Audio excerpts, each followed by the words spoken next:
Greetings and good Monday morning, the 7th of November 2022, third decade of the 21st century.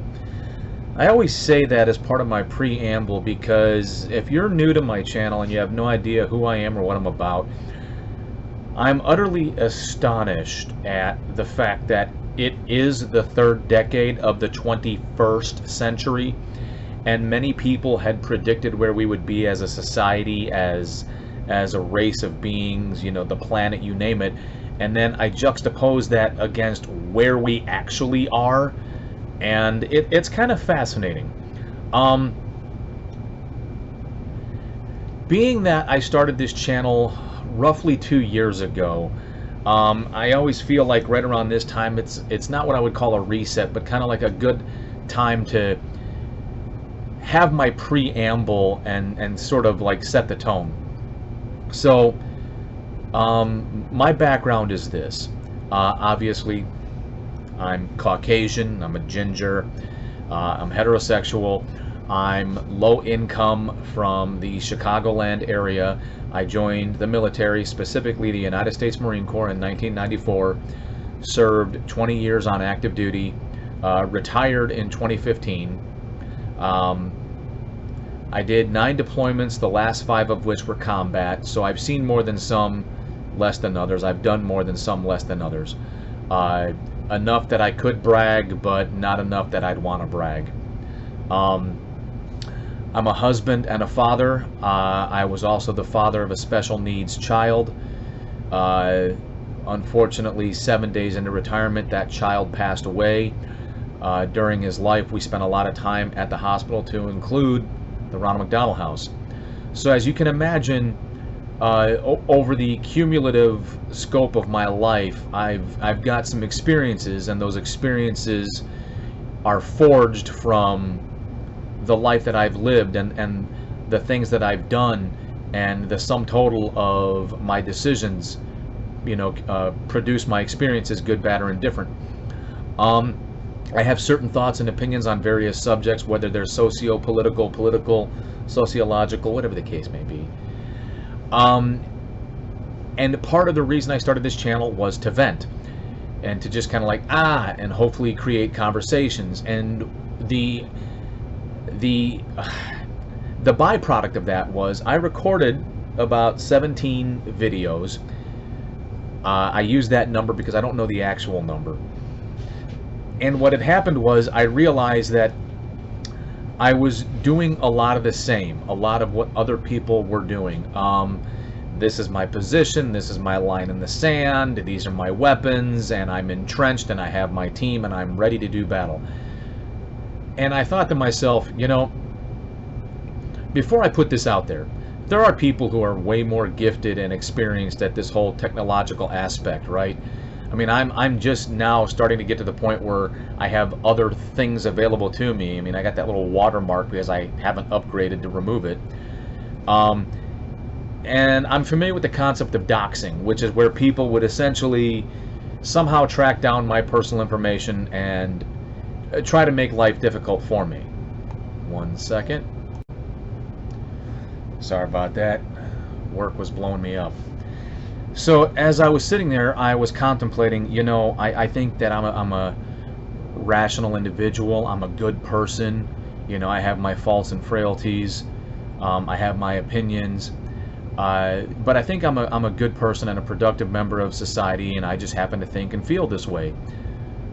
Well, what's to stop other people from feeling a different way?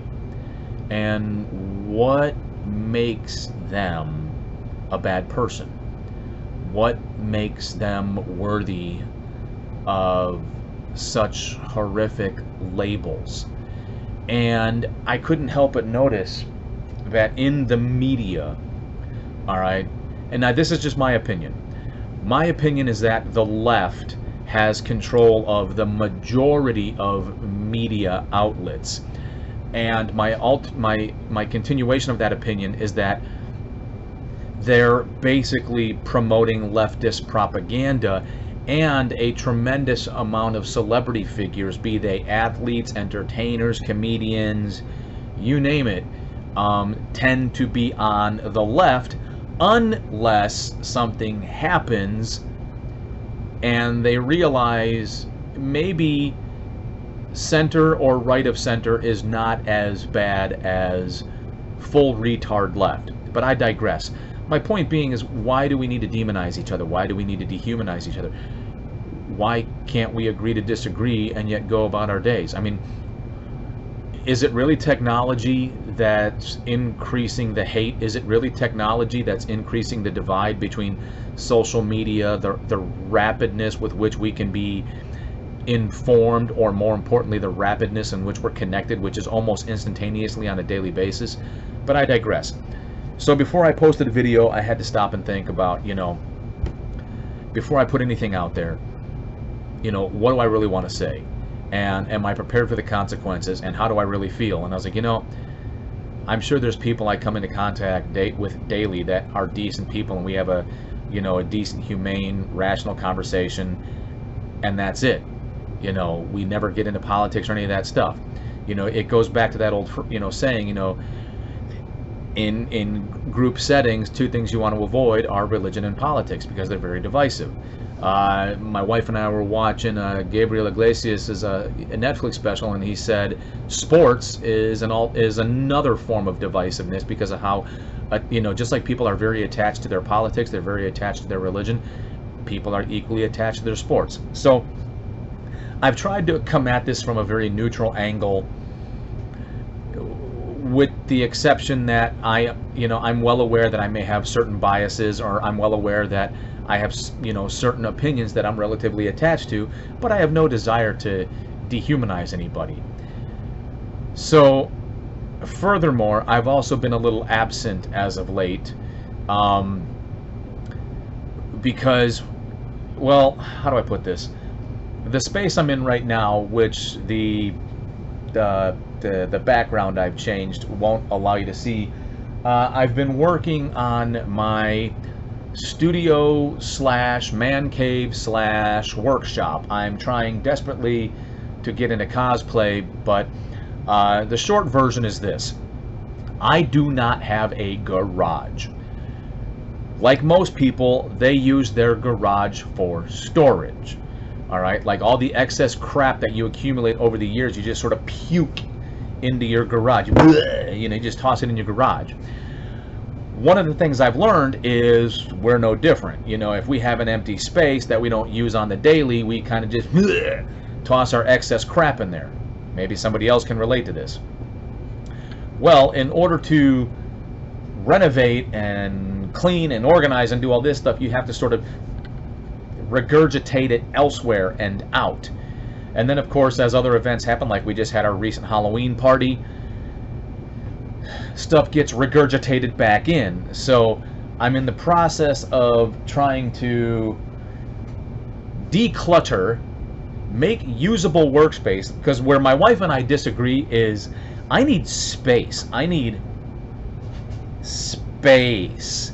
All right, I want to be able to walk around without tripping, where my wife is perfectly content to be like, okay, you've just got like this little tightrope of space, and just as long as you don't do this, that, or the other, you're perfectly happy. No, love her to death, but I need to be able to do like 360s and dance and whatever the hell. I need space. So I need walking paths, and I need to be able to turn, and whatever the case may be.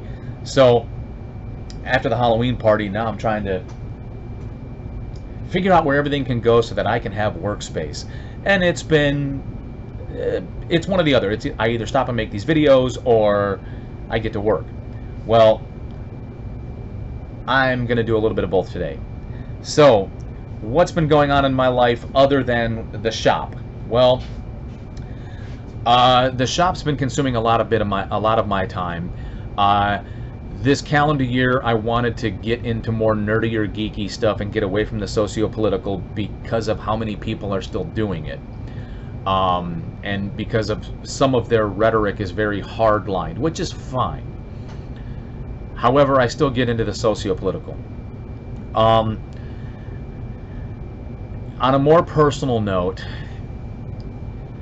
October 18th was a weird anniversary date for me and mine. My wife just started a new job, so she wasn't able to take the time off and commemorate it with me. I kept my other son home from school, now my only son, and he and I just spent the day together. On March 7th, 2015, my son Logan was 7 years, 7 months, and 11 days old.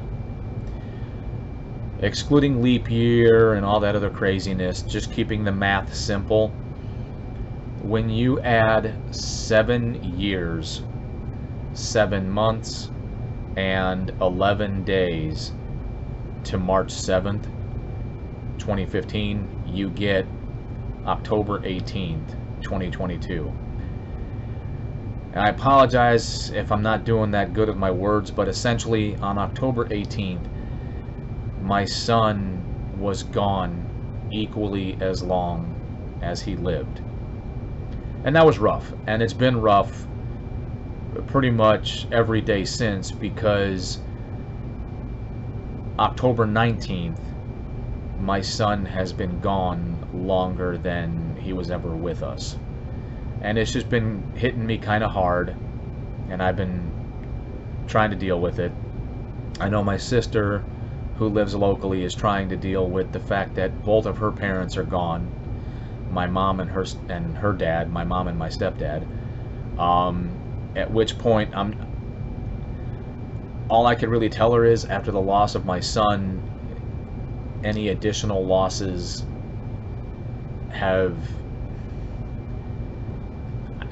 they don't carry the same weight. They don't carry the same shock value. And tragically, since my son passed away, my stepdad passed away. A year and a day later, my grandmother passed away, and then this year my mom passed away. So, you know, it's nothing against these people. It has nothing to do with what they meant to me. It's just, after losing my son, I don't know. I guess you could say I'm numb. And that's, you know, I've been taking time to reflect. I've been a little internal, so to speak. On the geekier side of things, with television, as I've said numerous times before, my wife not as much as me, but for me, I'm a little hypersensitive to the woke, agenda-driven, cancel culture-minded entertainment, where I look at how many franchises have been ruined by the woke culture, the woke cancel culture, agenda-driven over story, and how many of them are being canceled. You know, current franchises that are still going that are trying to tiptoe along that line, and, you know, some people, yeah, it's awesome, and some people like me, you know, like, no, I think you're making the agenda the priority and the story secondary. So we've been basically looking at anything pre-2012 at the latest.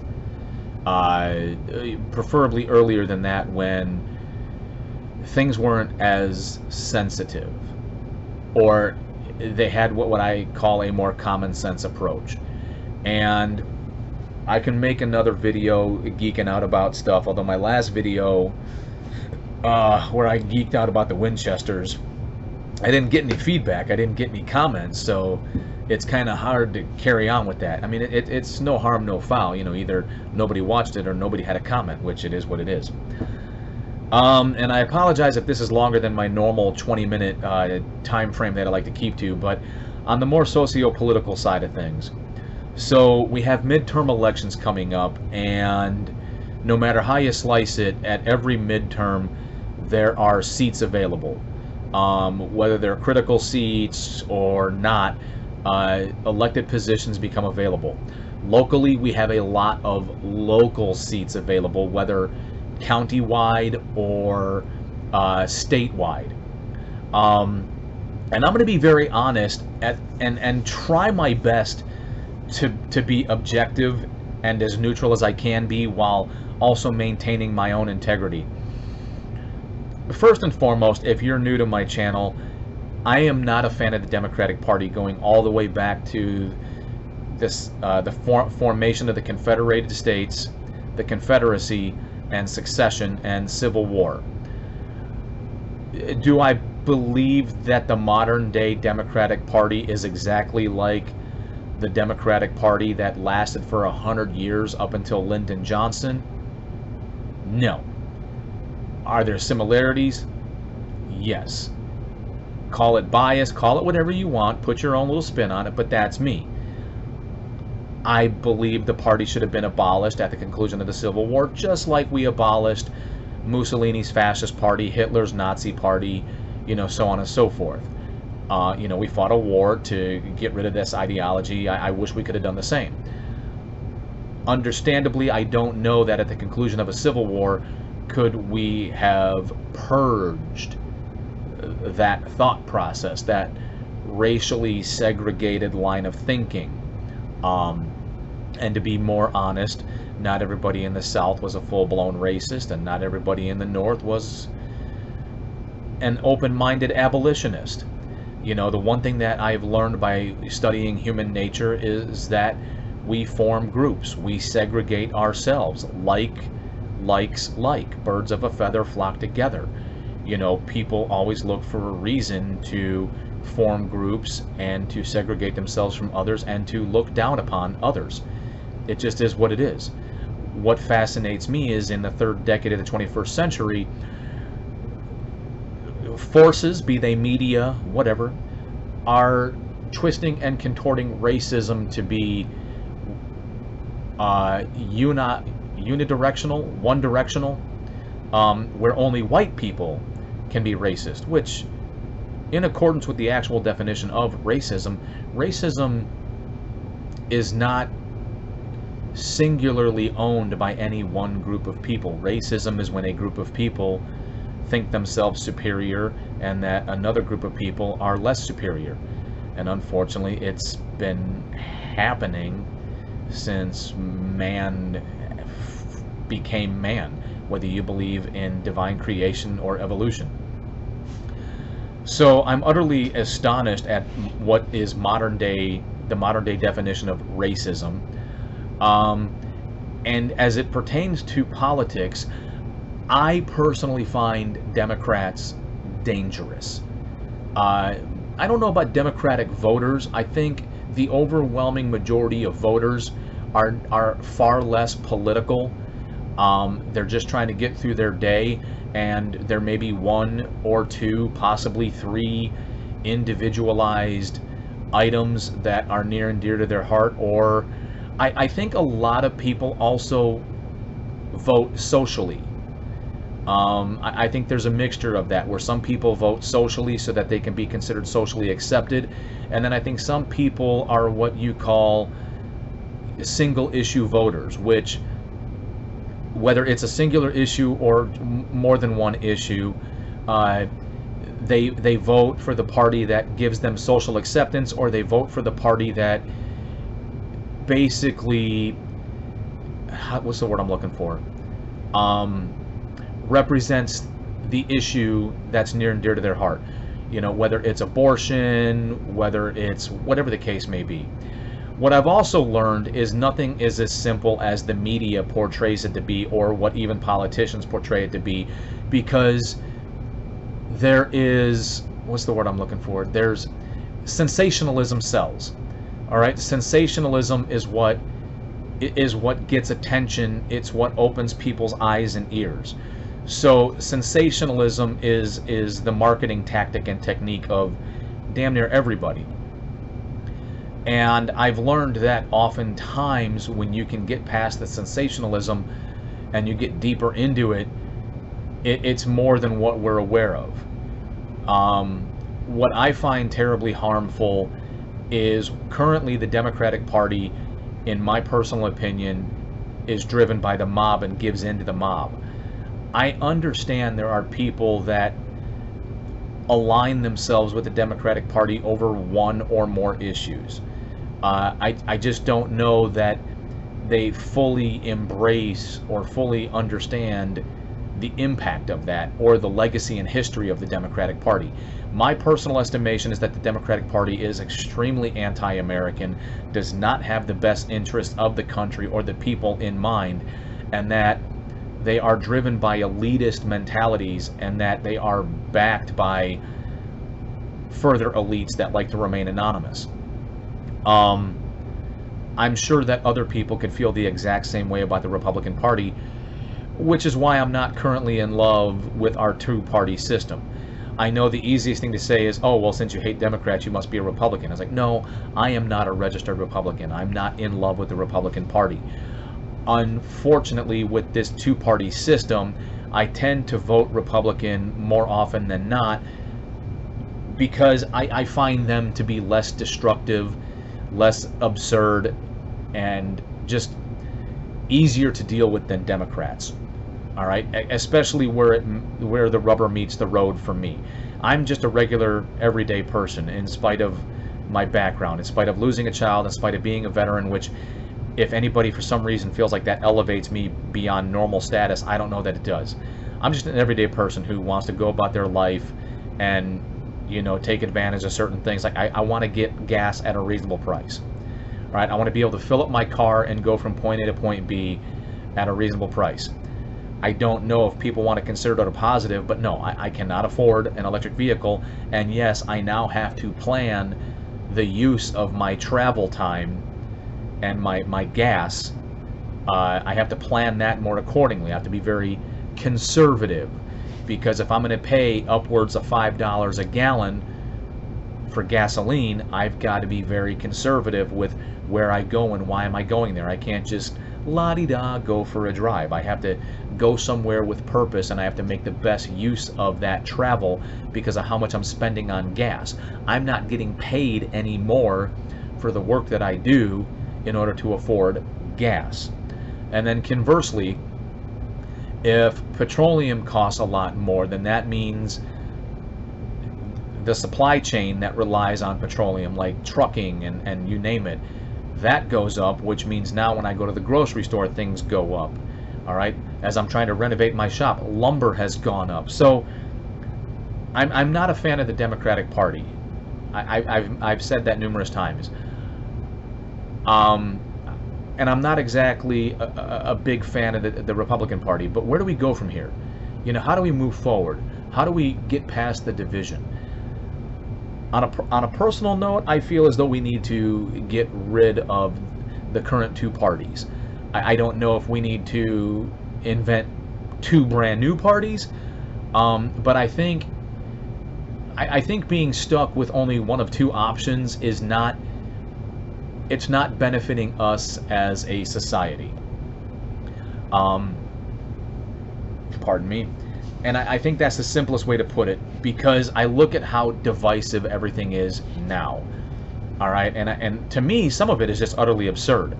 I mean, just one of my favorite commenters is Russell Brand, followed by Joe Rogan. There's others I appreciate and I will watch, or more importantly, I'll put on as background noise.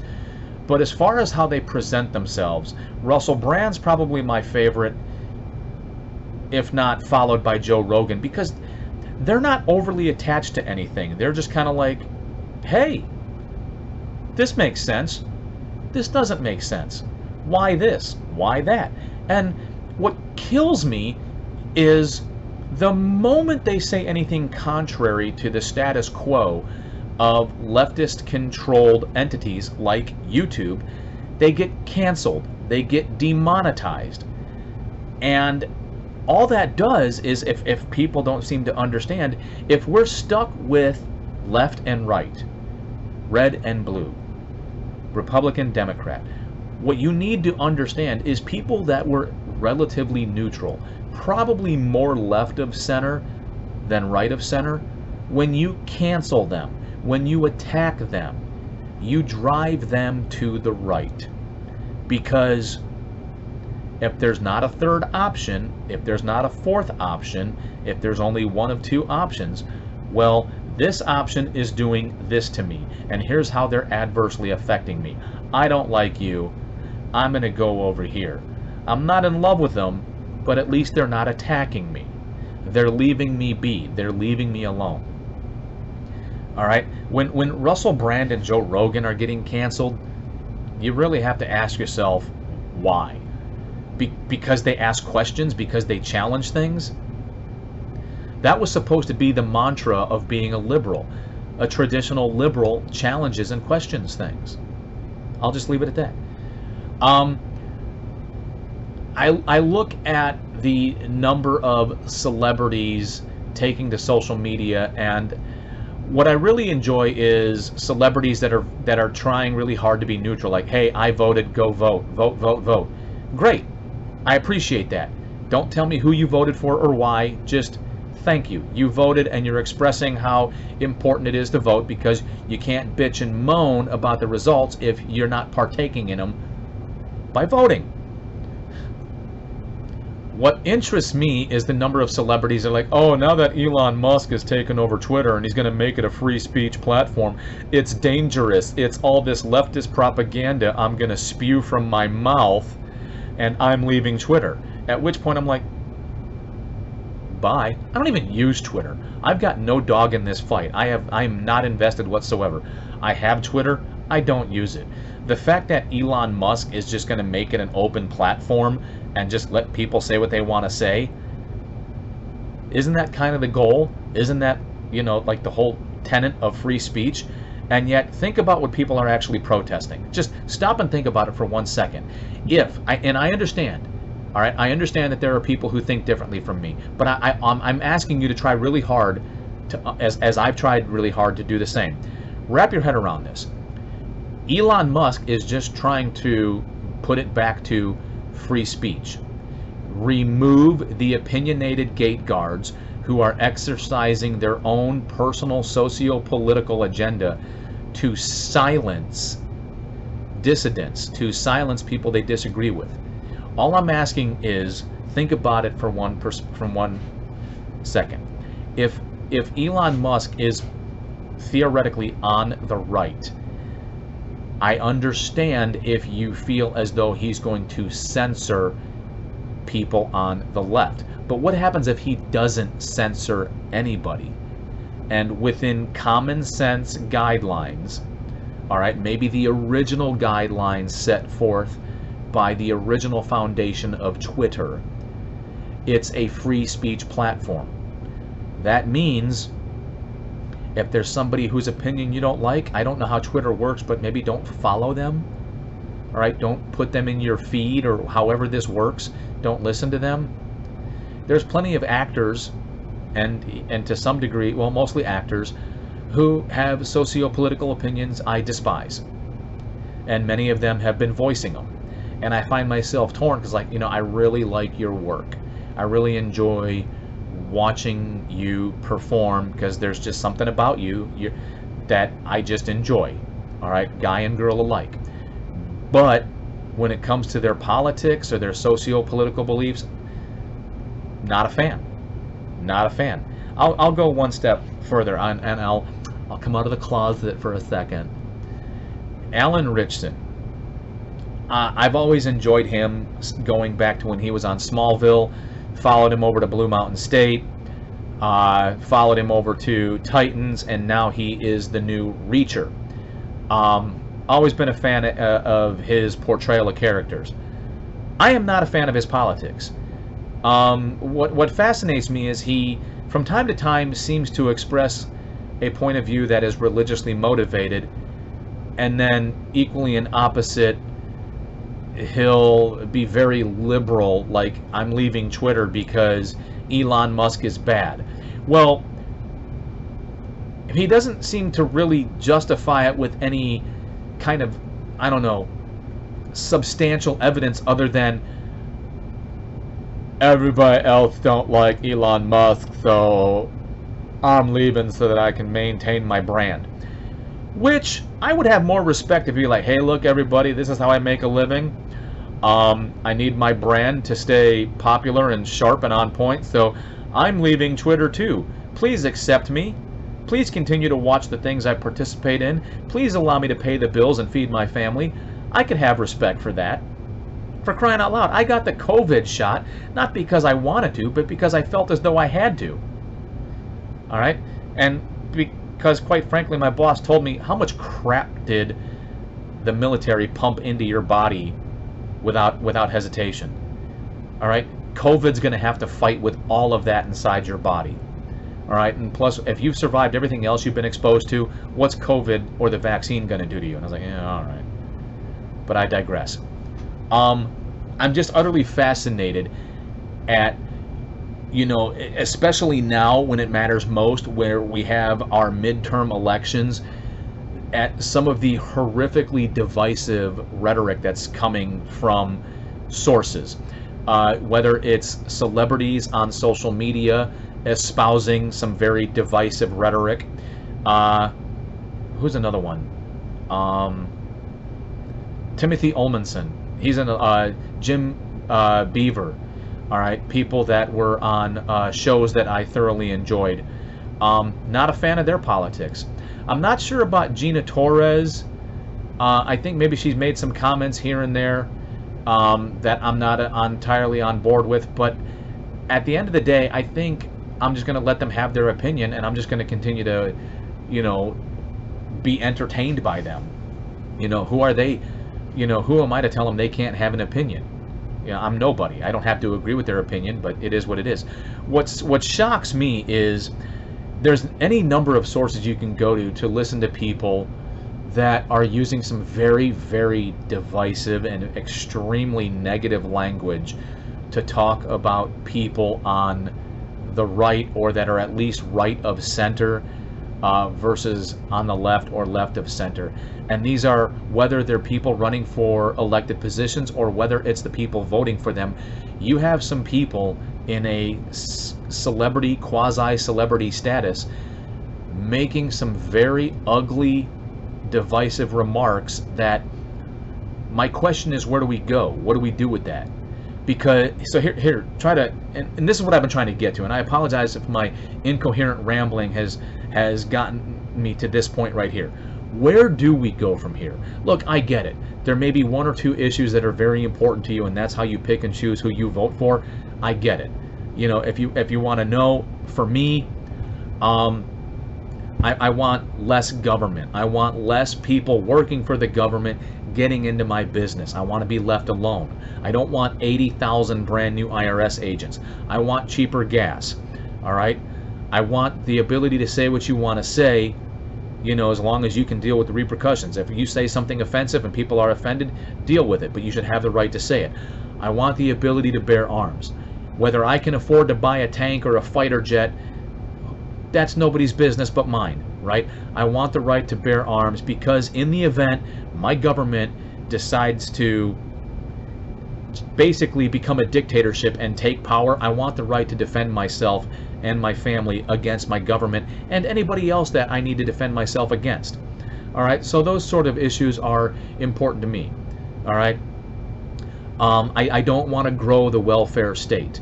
All right, I don't want to continue this legacy of people who do nothing but live off of welfare. Welfare, in my opinion, should be a crutch. All right, a wheelchair or a temporary fix for people to get back on their feet and earn for themselves. And then, if all else, for people who cannot, for people who have reached a point where they're very limited in what they can do, assist them. All right, but I'd still like to see people eventually work for a living. That's just me. The border, I feel as though we should have some checks and balances at the border. All right, we shouldn't just be allowing people to freely walk across the border.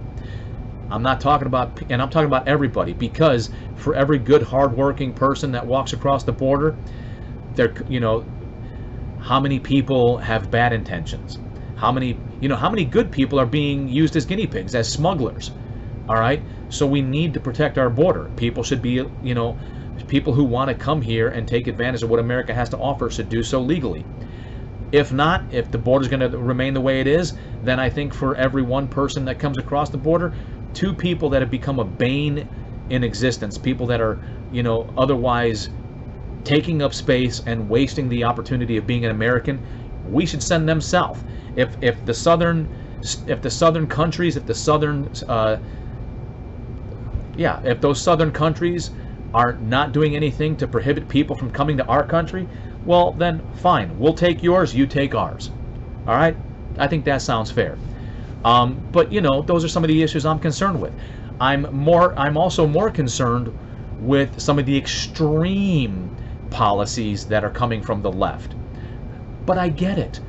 I get that there can also be an equal and opposite person that represents me, but differently. People who want open borders, people who don't want guns, people who want health care for all. Let me tell you something. All right, if you want socialized medicine, join the military, serve honorably, and then get VA health care. And after using VA health care for maybe a year, tell me how you feel about socialized medicine. But I digress. I understand that there are certain issues.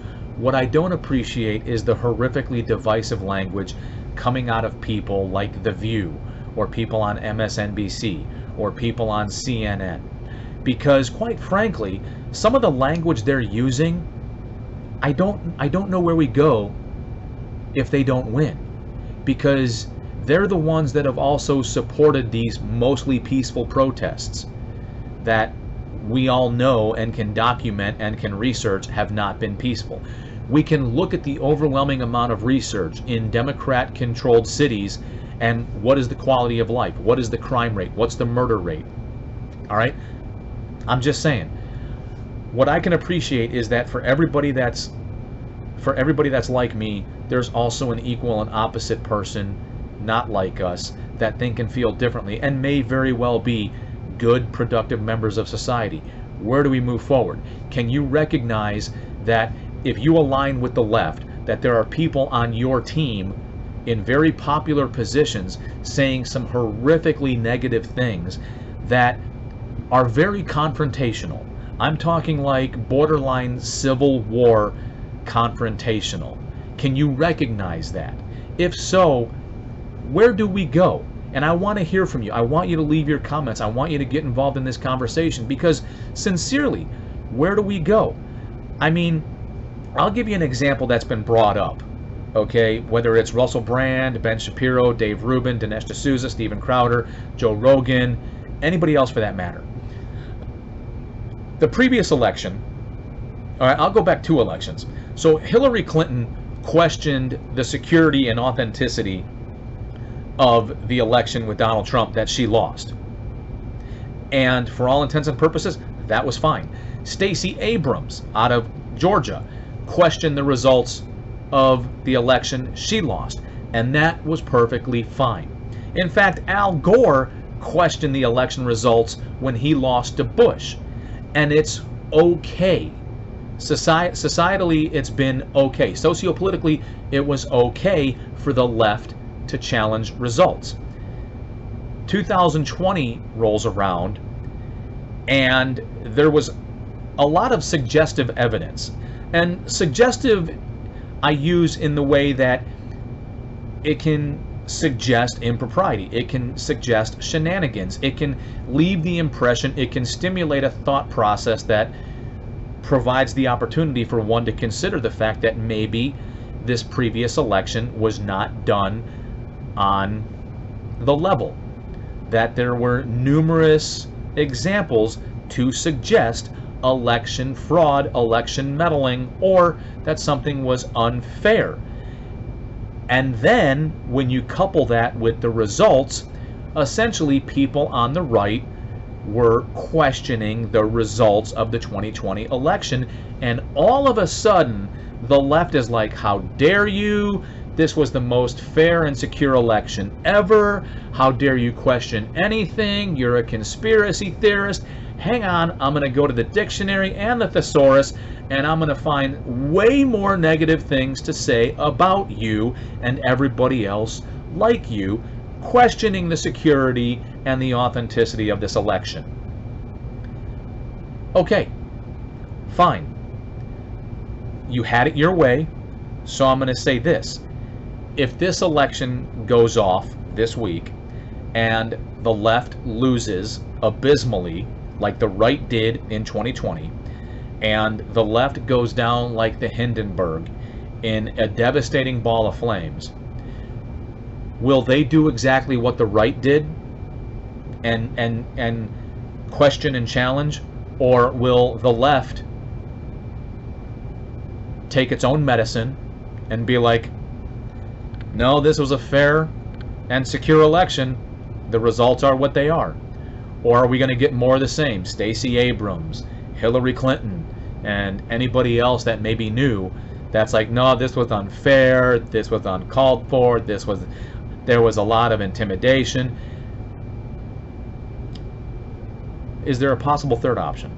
Is there a possible third option where there's a little bit of all of the above? That no matter where you go, there are people that are so invested in the results that they're willing to take the chance by meddling in the security and the fairness of the elections. That there are people who are willing to risk, what's the word I'm looking for, altering the legitimate results to potentially skew the results in the way of their political party or their political candidate. And has it always been that way? I think that's a possibility. I think that ever since we've had elections, that in some way, shape, or form, there's always been people so heavily invested that they can't let the process just be the process, and that they've had to get involved. I question whether or not in 2020 people were so anti-Trump that coincidentally more people were willing to take the risk to ensure that he did not get elected. I'm not a big fan of conspiracies, but I have a hard time believing that President Biden is hands down the most popular president ever elected. Ever. I feel as though more people came out of the woodwork to vote for Barack Obama because of how he looked. And you're telling me that Joe Biden is more popular than him? I'm just saying. So, at the end of the day, what do we do with this divisive rhetoric? Do you agree with the divisive rhetoric? Do you think it's absolutely on point? Yes. Yes. People who vote Republican are bad. People who don't vote for Democrats are bad. They're every negative connotation thrown in their direction. Yes. Republicans are bad. We need civil unrest. We need uprising. We need more. You know, we need more of this. I want to hear from you. And I want you to justify why. Because in my personal opinion, all you're doing is pushing us closer and closer to another civil war.